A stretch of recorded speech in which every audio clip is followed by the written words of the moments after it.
Today, I would like to tell you why I'm a young carer. Today I want to tell you what it's like to be a young carer. Today I'm going to share how my caring role impacts me. Today, I want to ask you to help me to be a young carer in school. Today I'm going to let you know how to help me as a young carer in school. Hi, my name is Hannah. I'm 13 years old and I'm a young carer for my older sister Ella, who has Down syndrome. I'm Jessica. I'm 11 years old and I care for my older sister. My name is Evie. I'm nearly 10 and I'm a young carer for my brother who has a rare chromosome condition. My name is Crystal. I'm a young carer. I'm 11 years old. My name is Evelyn. I'm a young carer. I'm 13 years old and I help care for my sister Nessa, who has hydrocephalus and epilepsy. Hello, my name is Eleanor, and first and foremost I am a mum of a young girl with severe special needs. But secondary to that, I am also a teacher, a Senko actually, in a large primary school. My name's Claire. I've got 3 daughters. Our eldest daughter has got Down syndrome. She is 15 at the moment, and her sisters are 13 and 11. I'm Nikita Skelly. I'm 24 years old and I'm currently a young adult carer, and I've been a young carer from I was 9 years old. So I'm Andrea Turnbull, and for the last 5 years I've worked for Action for Children, and in my personal life I've actually been a carer from I was 5.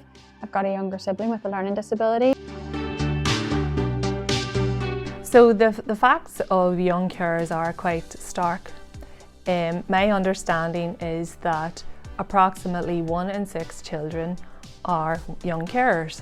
So to brass tacks for teachers, if you have a class of 30 children, you could be sitting there with potentially 5 young carers sitting in front of you.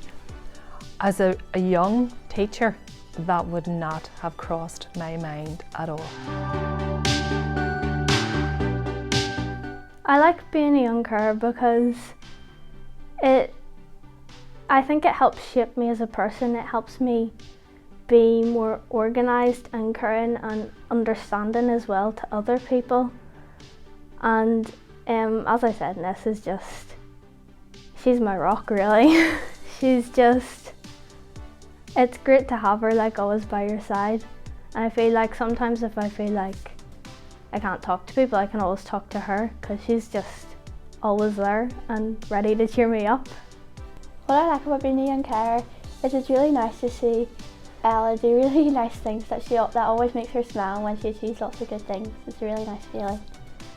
I quite like it because all of my friends who have older siblings, they didn't really play with them, whereas Ella, she's always wanting to play with you, hang out with you, or just give you cuddles. Well, Nessa can always just make me laugh no matter what. She's like my #1 supporter.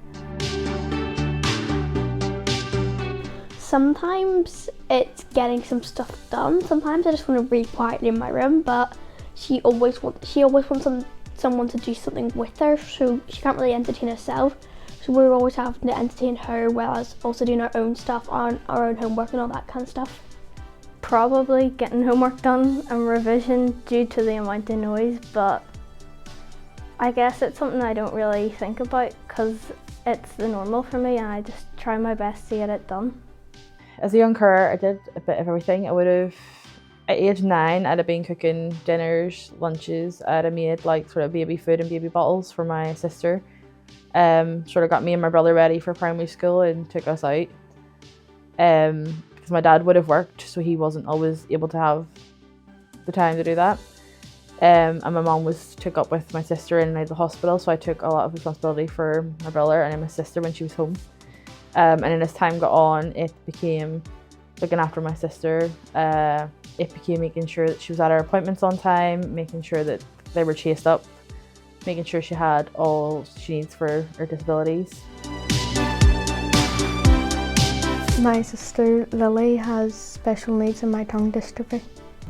It means that I would have to help look after her, and every time I'm away from her, or my mum should start crying.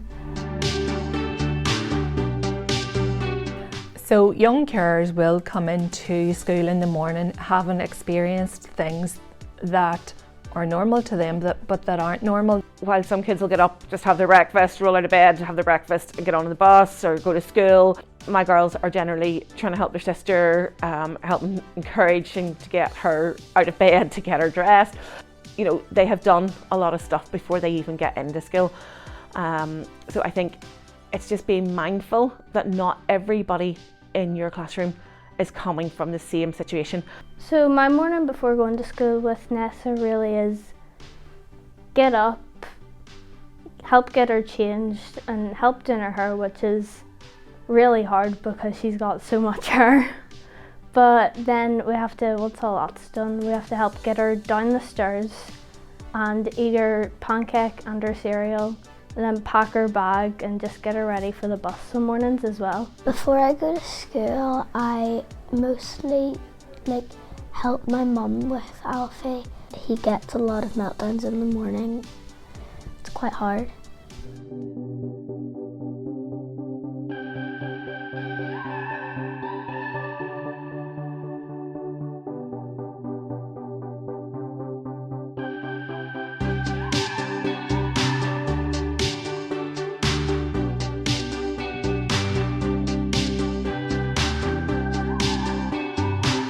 Well, I want them to know sometimes in the morning I'm maybe not in the mood, because Ella likes to come and wake me up, but not very nicely, so then I can be tired and stuff. And then if she's got an appointment or something, I'd always be thinking about it in the back of my mind, so if I'm not switched on in the morning, that's maybe why. If other people, not specifically me, has a little brother or sister in a different school, they would have to wake up quite early to go take it, so I think the teachers would need to understand that sometimes some people are very, very tired and can't really maybe focus on their work because they've been up quite early, and maybe they've been really tired and their brother or sister has had to play with them or something and they couldn't get their homework done or couldn't focus on it. I would like teachers to be more understanding if we're quiet or not doing our work or distracted. It might be because we had a rough night sleeping. If our the person we care for is struggling or is upset before they go to bed or before they go to school. Some of my teachers know that I am a young carer, but I prefer all of them to know I'm a young carer. So they would be able to ask me if I'm okay or if I'm tired or why I'm distracted, but I'd be able to tell them the truth, so I would. I just like my teacher to be oh, are you okay? How are you? Sometimes the mornings can be a bit overwhelming, and sometimes I go into school and I just sort of need to, chill out a bit. I would like teachers to know that then sometimes it actually is hard for me to get my homework done, and if they could have some flexibility around that, to understand that sometimes I just can't get it done because I have to help out.